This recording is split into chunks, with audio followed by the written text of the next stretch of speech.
কাচের মতো স্বচ্ছ আমের জেলি আচার। দেখেই জিভে জল চলে আসছে তো। আজকের রেসিপিটি হলো ছোট বড় সবার প্রিয় টকঝাল মিষ্টি কাঁচা আমের জেলি আচার। নমস্কার বন্ধুরা, নিয়ে নিয়েছি 5টি কাঁচা আম। একটি কাচের বলে নিয়ে নিয়েছি কিছুটা জল আর বেশ কিছুটা লবণ। এবার এটাকে ভালোভাবে মিশিয়ে নিচ্ছি। আমগুলোর খোসা ছাড়িয়ে নিয়েছি। এবারে বটি দিয়ে এইভাবে কেটে নিচ্ছি।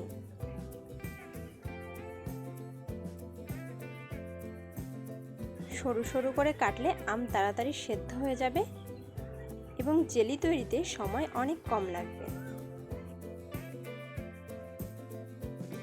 দেখতেই পাচ্ছেন বন্ধুরা, আমের চারদিক খুব সুন্দর করে সরু সরু করে কেটে নিয়েছি। এবার আমের গা থেকে ঝুরি ঝুরি করে কেটে নিচ্ছি।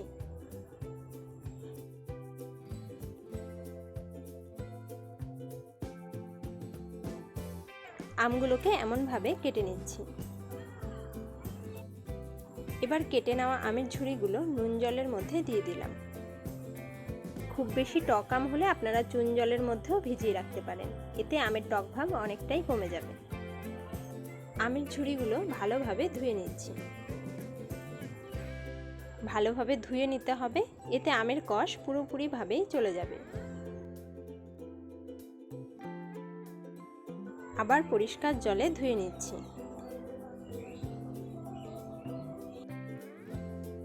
জল অনেক পরিষ্কার হয়ে গেছে আর আমের কষ নেই।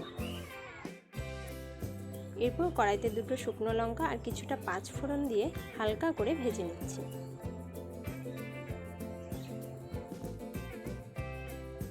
কড়াইতে 300 গ্রাম মতো চিনি দিচ্ছি এবং সাথে কিছুটা জল দিয়ে দিচ্ছি। এবারে এটাকে একটু নেড়েচেড়ে নিচ্ছি।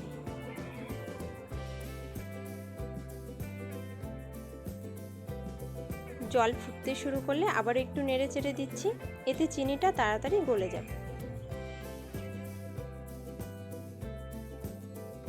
দিচ্ছি কিছুটা হলুদ গুঁড়ো, দিয়ে ভালো মতো মিশিয়ে নিচ্ছি। দেখুন চিনির রস অনেকটা ঘন হতে শুরু করেছে আর রসটা ঘন হয়ে একটু মোটা তার মতো তৈরি হয়ে গেছে। এই পর্যায়ে আমি কেটে রাখা আমের ঝুড়িগুলো দিয়ে দিচ্ছি।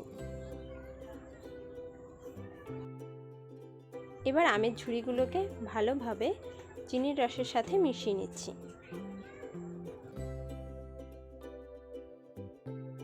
নেড়েচেড়ে 2 মিনিট রান্না করে নিচ্ছি।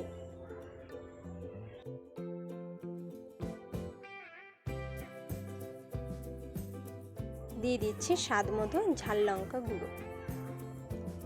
এবার এটাকেও ভালো মতো মিশিয়ে নিতে হবে।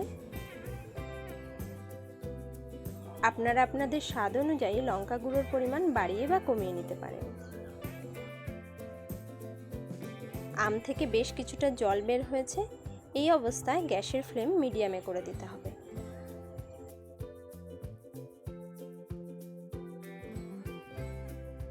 মিনিট 5 এইভাবে নেড়েচেড়ে রান্না করে নিচ্ছি। এদিকে ভেজে রাখা মশলা হালকা ঠান্ডা করে নিয়েছি, শিলে বেটে নিচ্ছি।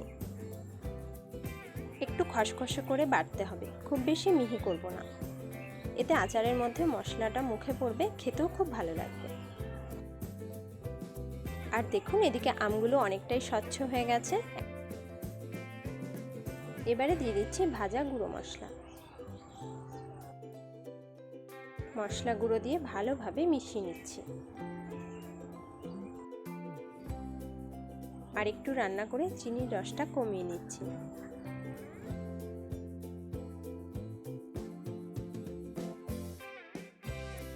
এবারে চিনির রস অনেক কমে গেছে আর আমগুলো ভালোভাবে সেদ্ধ হয়ে গেছে।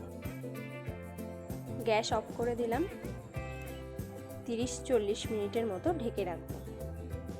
ফিরে এসে ঢাকনা খুলে নিলাম। এখন আচারটাকে একটি প্লেটে নামিয়ে নিচ্ছি।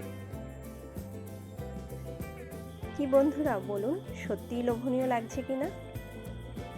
কাঁচা আমের এই জেলি আচারটি কেবল স্বাদে নয়, এর উজ্জ্বল সোনালী রঙে আর সুগন্ধেই মন ভরে যায়। ভাতের শেষে মুখশুদ্ধি হিসেবে হোক বা গ্রীষ্মের তপ্ত দুপুরে কাঁচা আমের এই স্বচ্ছ জেলি যেন এক সজীবতার পরশ। শেষ পাতে একটু জেলি আচার ছাড়া তৃপ্তি যেন অসম্পূর্ণই থেকে যায়। এখন আমের জেলি আচারটাকে ওপরে কয়েকটা কাজু বাদাম দিয়ে সুন্দর করে সাজিয়ে নিয়েছি। এতে অনেক লোভনীয় ও আকর্ষণীয় লাগছে দেখতে। সত্যি কাজু বাদাম দিয়ে সাজিয়ে নেওয়াতে একটা রাজকীয় আভিজাত্য ফুটে উঠেছে। এমন ইউনিক এবং ঘরোয়া রান্নার রেসিপি পেতে আমার চ্যানেলটি অবশ্যই সাবস্ক্রাইব করে পাশে থাকবেন। ভিডিওটি ভালো লাগলে লাইক, শেয়ার আর কমেন্ট করে আমাকে জানাবেন যে আপনাদের কেমন লাগলো। ফেসবুক থেকে দেখলে অবশ্যই আমার পেজটি ফলো করে পাশে থাকবেন। ভালো থাকবেন, সুস্থ থাকবেন, আচার খাবেন আর আমাকে কমেন্টে জানাবেন যে কেমন হলো। ধন্যবাদ।